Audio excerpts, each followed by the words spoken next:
Hi guys, welcome back to another episode of making a horror game. So welcome back to the horror game series, guys. So if you guys didn't watch the last episode, which is the first episode, make sure you guys watch it to catch up with everything we've done. So basically last episode what we did is we made the lobby game and we didn't get started on the main game, but this episode we're gonna get started on the main game. Alright guys, so I'll show you guys exactly what to do. Let's get started on the main game. Okay guys, so what we want to do is go over to assets, go inside of places, and then go to the house. Okay, that's what we call the main game. So just double click it and then it should open a new Roblox Studio file. Okay, alright, so as you guys can see, we have loaded onto the main game and it's looking pretty plain and bland. This is the default place. So what we're going to do is actually just add in the free model, link in the description somewhere, so go ahead and check it. It should be in the pinned comments too. So you're gonna go to inventory, so you're gonna go to insert again, but this time we don't want to insert, we don't want to delete the main game folder, we want to keep it and we're going to delete the lobby game folder. Okay, so that's how it works. So we've inserted it. Now what we do is, see all this stuff is part of the lobby, so you're just going to go to the lobby game and press the delete key on your keyboard. So now we just have the main game stuff, which is what matters. So there is a lot of stuff here, as you can see. We may not make our monster in this episode, that might be for the next episode, but just keep that somewhere for now. So just follow everything it says. So ungroup and replicate storage, control U on your keyboard, and then service script service, same thing. So just the same thing for all of them. Sound service, as you guys can see, there's some new stuff now, so all the sound effects and stuff like that. There's a lot, I'm telling you guys, there's a lot in this. There is a lot in this kit, alright guys. As you guys can see, look how much stuff I have provided, and this is all from this game. All that is from this game, guys. Let's go down to start character scripts. See, we have a lot more stuff. There we go. Workspace, ungroup it. So, okay, we'll get to the jump scare stuff and all that luck later. Okay, then start a player scripts. This is the last one, I think. So control U. There we go. So there we go. Now we'll just keep this aside somewhere. We'll put this inside of replicate storage for now. The ungroup in your monster thing, because we don't have a monster yet. So now we can delete this folder. We don't need that. There we go. So now I'm gonna just show you guys exactly how it all works. Okay, so if you go click on test, look at this, guys. Look how amazing this is. Alright, and if you press F, we get a flashlight. Now it doesn't look too realistic. I'll show you guys how to fix that and how to make this game look realistic and actually scary. And we also have a stamina GUI. So I'm holding shift right now and I'm running.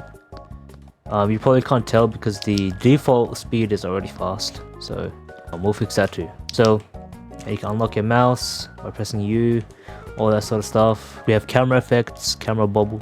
As you guys can see, look at the tilt and then the effects. See, it's like shaking a little bit. For now, what we're going to do is you want to go down over to start a player. Okay, and inside of the properties, you just enable this character use jump power. So now we can change this. So in horror games, you typically can't jump, but in my case, I'm just going to do 30 jump power. And now the walk speed we can change to 16 is already fast. Let's do 12. Okay, so that's your normal walking speed, and then when you run it'll be 19. And now you're probably wondering how to make this game look more realistic. All you gotta do is go over to lighting and then go and change the lighting style from soft to realistic, just like that. Okay, so now I'll show you guys how the flashlight looks now. Press F, boom, now it's circular, as you guys could see, which is way cooler, way scarier. Well, it may not be circular for you. For some of you guys, if your quality is not to the max, and I'm guessing some of you are using a potato laptop or PC or whatever, and it'll look like this, as you guys see, which is still fine. So don't worry about that, guys. This is us walking, this is us running, holding shift to run. Boom, it works. All that works. So that's for the gameplay side of stuff. Now we can get into making this game actually look scarier. Obviously, I would advise you guys to make your own horror maps. Okay, you don't want to make your horror game a free model slop. For this case, I'm just gonna use a free model. Alright guys, so I could not find a proper realistic horror map that is actually like new. I know I yoinked this from Piggy. This is literally a Piggy map, I think. As you guys can see, it does not even look scary. It looks like a normal mansion.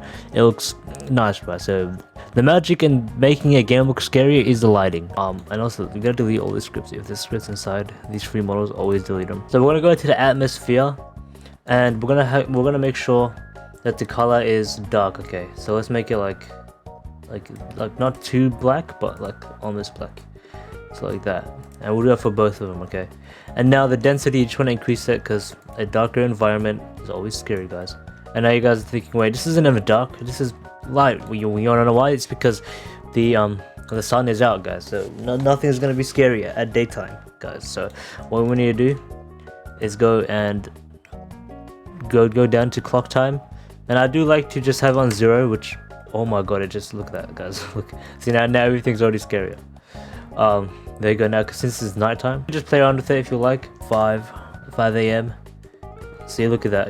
I actually like this quite a bit. So if you do want to increase the fog or the atmosphere density, you can just go and do that, as you guys can see. There we are. And now it is more blue. If you don't want it to be blue, just make the lighting 0, and it's now dark. We can make it even scarier by inserting some stuff. So go over to lighting, right click, insert object, and we can do color correction. Alright guys, now with this, what we could do is increase the contrast, because increasing it makes things look scarier. Like, see, already look at that. Okay, that's too much. We could increase it to 0.1 if you like. Saturation, we could even make this look sadder. Look at that, guys. If you do -1, so the less you go, the more depressing and scarier it looks. So let's do -0.1. There we go. So insert object, blur effect, and we can do 4 or 3. 3 is what I usually do. So now it looks just a little bit more realistic. What we can also do is go over to toolbox. So you want to go and click on audio, scary ambience. Go play which one you like, so I'm just going to go through all of them. Alright, so I found one, and now what I'm going to do is go over to, I want to go to sound service. I'm going to right click it, insert object, and we're going to do sound, and I'm going to paste in the sound ID just like that. And now what now we're going to do is enable looped and enable playing, okay? And the volume, we're going to make it like lower because since it's ambience, so let's do like 0.3. We'll get into all that stuff with the monsters and stuff in the next episode. As you guys can see, look how scary this is.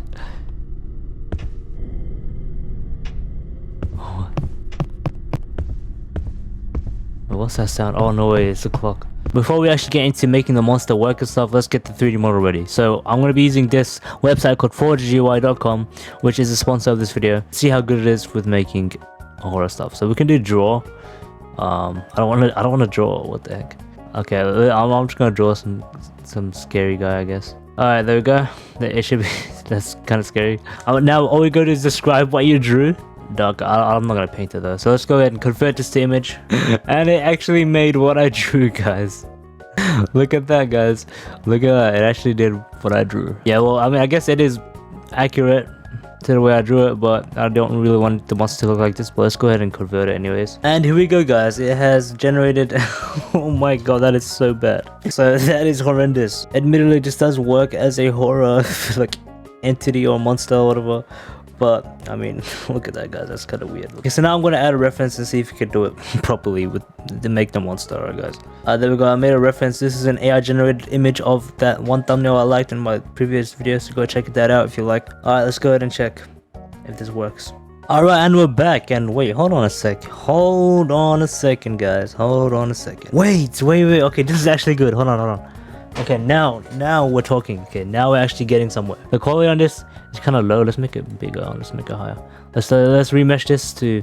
Now we'll do like 50,000, guys. 55,000, and do triangle and click on remesh. All right, guys. Let's see if it makes it better. So we can use this in the next episode. And we're back, guys. So there we go. It has remeshed it to a higher polygon count, and now it's triangles instead. But as you have to see, look, the textures. Okay. I'd have to say the textures are pretty good for the most part, but in the inside it got it wrong. As you guys can see, look, the teeth is kind of like chipped up and it's like inside the mouth, which is kind of bad, but we could fix that up. But as a model, this is good, guys. This is a good tool to use, guys. Okay, just as a base point. Okay, now it doesn't just have to be monsters that we can create. We can also create like some nature models if you want. Like, we'll do a dead tree. All right, guys, let's just do that, guys. Okay, guys, and we're back. As you guys can see, Wow, it actually did generate a model of this. And yeah, this is a dead tree. And this would fit the horror theme as well. This was actually really good. I actually like this. So for those of you who want this sort of theme, you can actually do this. And this is only 10,000 polygons too. Yeah, that's really good. Okay, with that being said, let's go ahead and ask it to generate a another monster without any references. Okay guys, so we're gonna do. Alright, so as you guys can see, it is completely bad at doing these type of models, guys. Like, it is bad from, so generating 3D models is pretty bad without a reference, as you guys can see. So there you go. So yeah, but this is way better, as you guys see. I'd rather look at this, guys. This is terrifying, bro. If I saw this in real life, I'd probably like beat the shit out of it. But 4G UI has many capabilities as well, not just 3D models. You can generate literally anything: thumbnails, clothing, anything you like, really. Go ahead and check out forgeui.com, linked in the description and in the pinned comments. And thanks again to 4GUI for sponsoring this video. Make sure you guys stay tuned for the next episode. We'll be getting into the actual stuff on how to make the monster. So yeah, make sure you guys like, subscribe, and I'll see you guys in the next